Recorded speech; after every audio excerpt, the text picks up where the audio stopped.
from Abuja.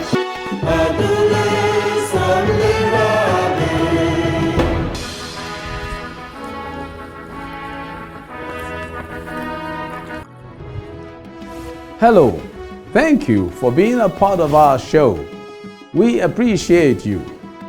I'm Magnus kpakols, and this is Magnus kpakols GVA, Global Views Africa. As you know, it's all about how we can raise the level of living. That's what it's all about. In View today, how to transform rural Africa. We will use a couple of footages to show how we can use renewable energy and agriculture to transform Africa, even starting from the rural areas. Be sure to stay with us for my view coming up later. But before all this, in our hidden economics, we'll look at how you can use passion to get it all. Now, up next in our quick view, we spotlight the flash drive and the USB port. That's coming right up.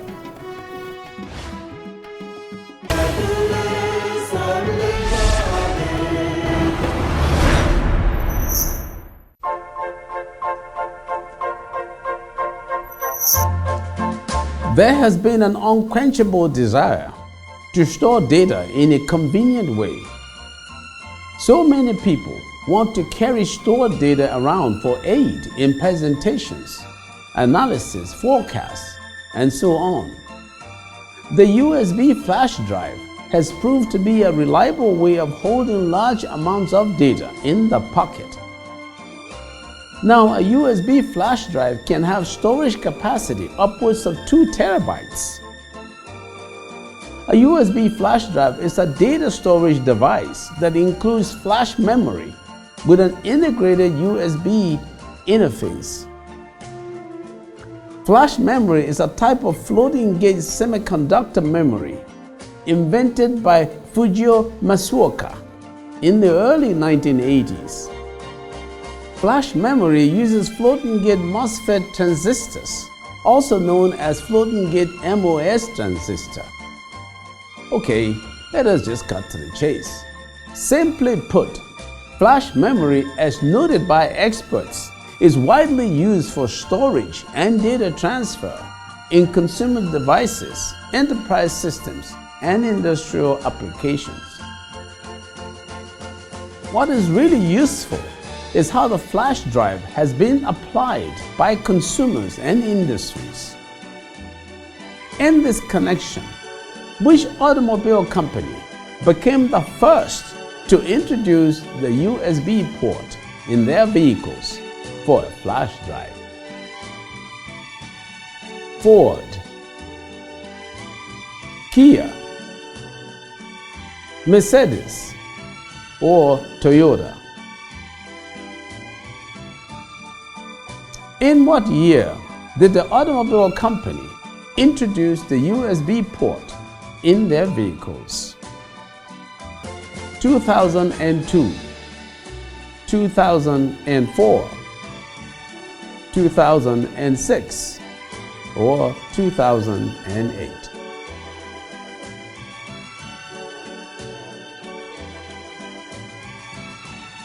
Stay with us for our answers coming up shortly. You can also send your answers on our social media handles and win a prize. Still in view, rural transformation for Africa's economic development. Now up next in our hidden economics, passion to get it all.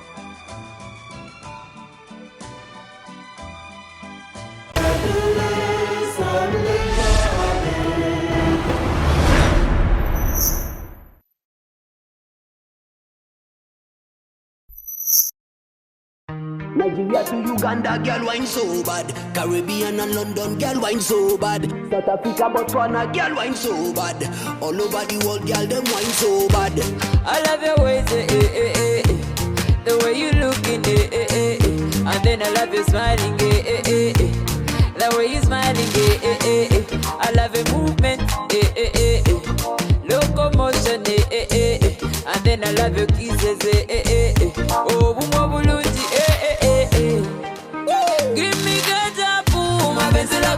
in a ketchup. Sweet my body, yeah. Give me ketchup, my benzi like chips in a ketchup. Jagala ketchup, my benzi like chips in a ketchup. Sweet my body, yeah. Jagala ketchup, my benzi like chips in a ketchup. The song Chip and Ketchup by the Ugandan music star Vinka. Vinka, whose real name is Veronica Lugia, is a songwriter, singer, dancer, and performer, currently signed to Swan's Avenue record label. Before embarking on her singing career, Vinka worked as a manager to Ugandan soul, R&B, and reggae star Irene Ntali. See, as I dey land for the airport, oh, my baby say make I give am ketchup, oh. Ha, Vinka ketchup, oh, my baby say make I give am ketchup, oh. Nigeria to Uganda, girl wine so bad. Caribbean and London, girl wine so bad. South Africa, Botswana, girl wine so bad. All over the world, girl don't wine so bad. Give me ketchup, my benzi like chips in a ketchup. Sweet my body, hella. Give me ketchup, my benzi like chips in a ketchup. In the song Chips and Ketchup, the singer wants ketchup. Apparently, she has already got chips, but then she wants ketchup to have full satisfaction. The guy had just landed at the airport, and immediately she says, "Give me ketchup." Passion. That's what we see here. Every job requires certain skills, knowledge, and the attitude and behavior needed to get it done right. You need to bring it all to the table. You have to have passion to do that.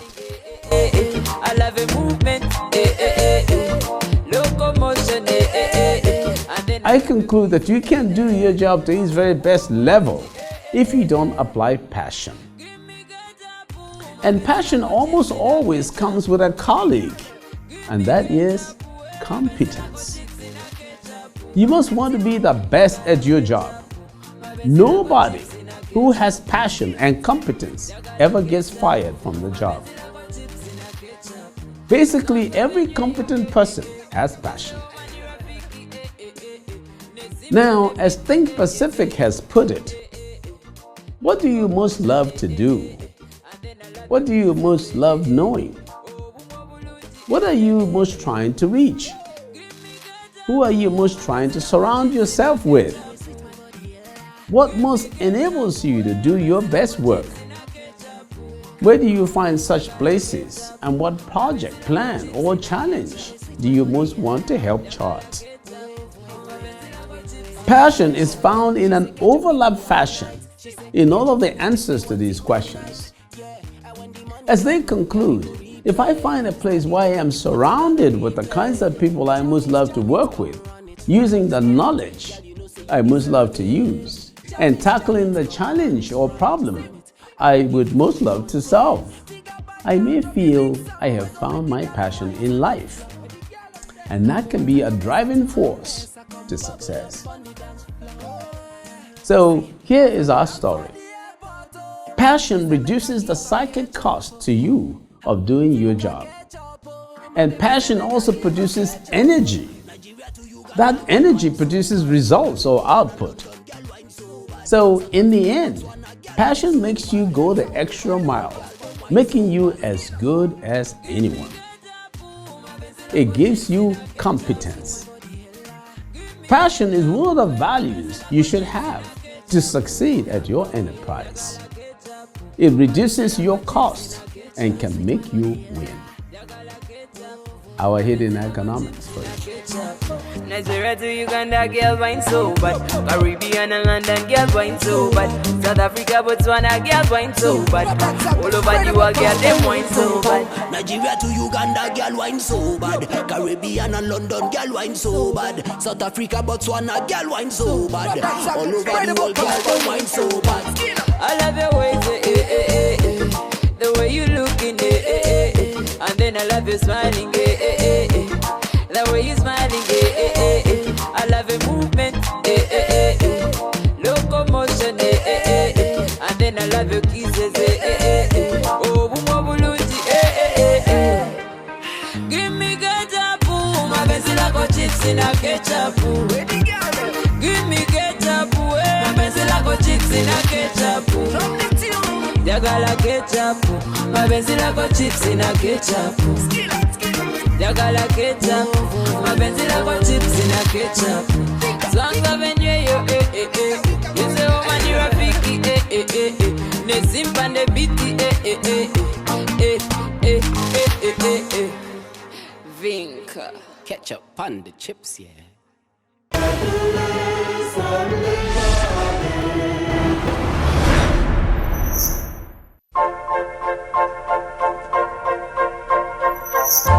Before we start our discussion, here are our quick view answers.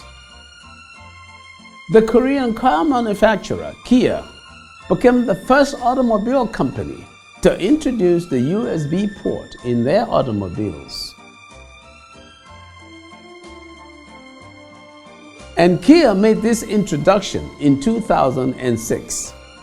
For comments, adverts, and sponsorship, please see our information displayed on the screen.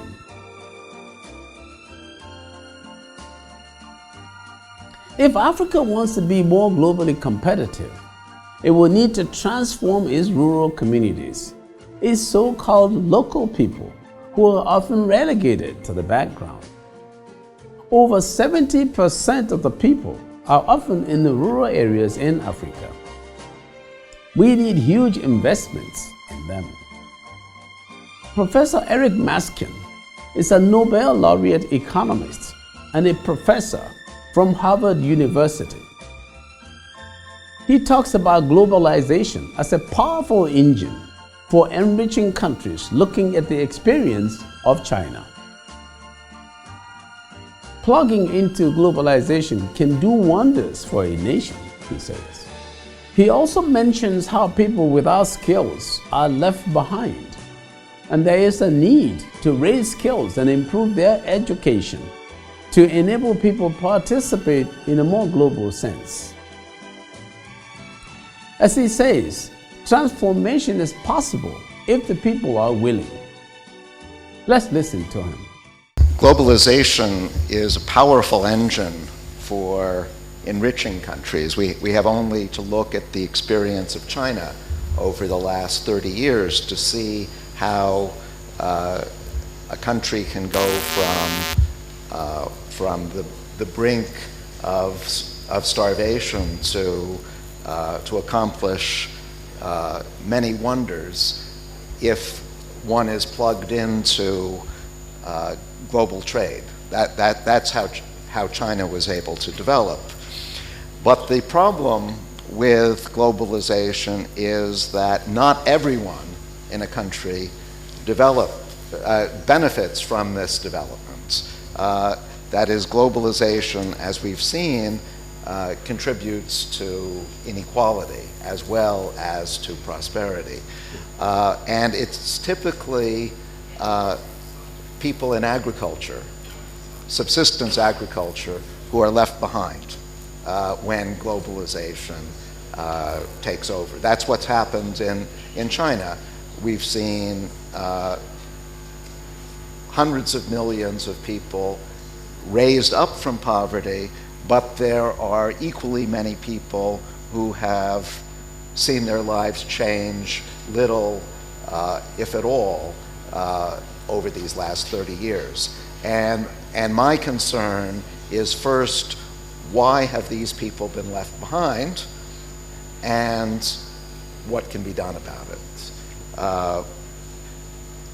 I think that the answer to why they have been left behind is that this globalization has entailed a globalization of the production process itself, so that now companies are truly international in nature and can hire people from any part of the world. And that's true of agricultural enterprises as well. But when they hire workers, agricultural workers, for example, they want people who have some skills, who, for example, know modern agricultural techniques. Otherwise, they're not interested. And so people without skills don't get jobs and are left behind.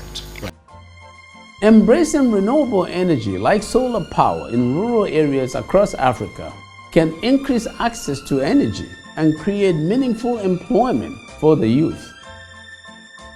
Let's watch this video and see how this is working in Zimbabwe.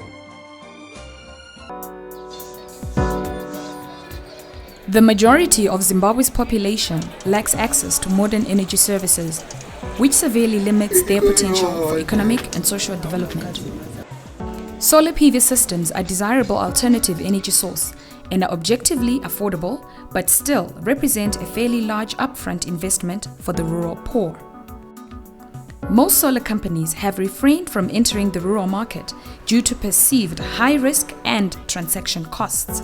Our main aim under the Rural Solar Market Development Project is to increase access to renewable energy and also create meaningful self-employment opportunities. This project addresses the missing link of rural retailing and distribution of solar PV products in the solar value chain of rural Zimbabwe. It is doing so through working with solar companies, youths, agro-dealers, and rural entrepreneurs. We will next listen to Akimbumi Adesina, President of the African Development Bank. He speaks about the importance of long-term planning that are implemented in a sustainable way to bring about noticeable development. Investment in science, technology, and innovations can also bring great achievements. He also talks about how changing of one's mind with dedication can bring a person out of poverty. But let's first look at this. And if you look at the history of the Korean development, it's actually quite amazing. This is a country that, think about it, is smaller than Liberia, smaller than Benin. It's actually smaller than Mali. It's 1/3 of the size of a country like Algeria.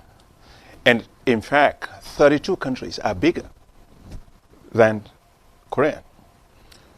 They were in the 1960s, the same, per capita GDP was maybe a little bit about $200 or so.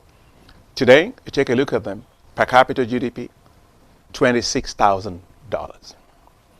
And so how did they do it? They call it the miracle of the Han River. It wasn't really a miracle. It was the fact that they decided to industrialize. They industrialized, they started off with heavy industries. They went to light manufacturing. Then they moved up into a more high-tech, value-added industries.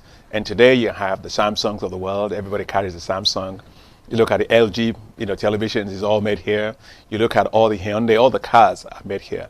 What did they do and how did they do it? I think first and foremost is the importance of long-term planning. The second thing I think is very important is to have very clear industrial policies that are implemented in a sustainable way. It's not start today and tomorrow then you don't know what you're doing, in a very, very sustainable way. The third is heavy investment in science and technology and innovations. And finally, I think, for me, the most important thing for them is the mindset matters. When you're really tired of being poor, when you say it's time for me to really develop and give myself wealth, then you're going to start industrializing. No other nation in the world, no nation, in fact, no single nation in the world has ever gotten out of poverty into wealth without industrializing. The Koreans decided they were going to do it, and they got it done. So the mindset and commitment, very critical.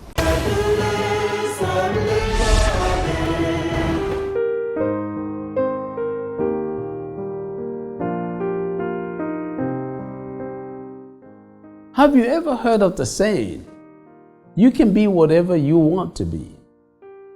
Well, it is true. Every human being has the ability to make something of themselves, no matter where they come from or the circumstances surrounding their birth. Stories abound of great people who started from the darkest of slums and worked their way up to the biggest stages in the world.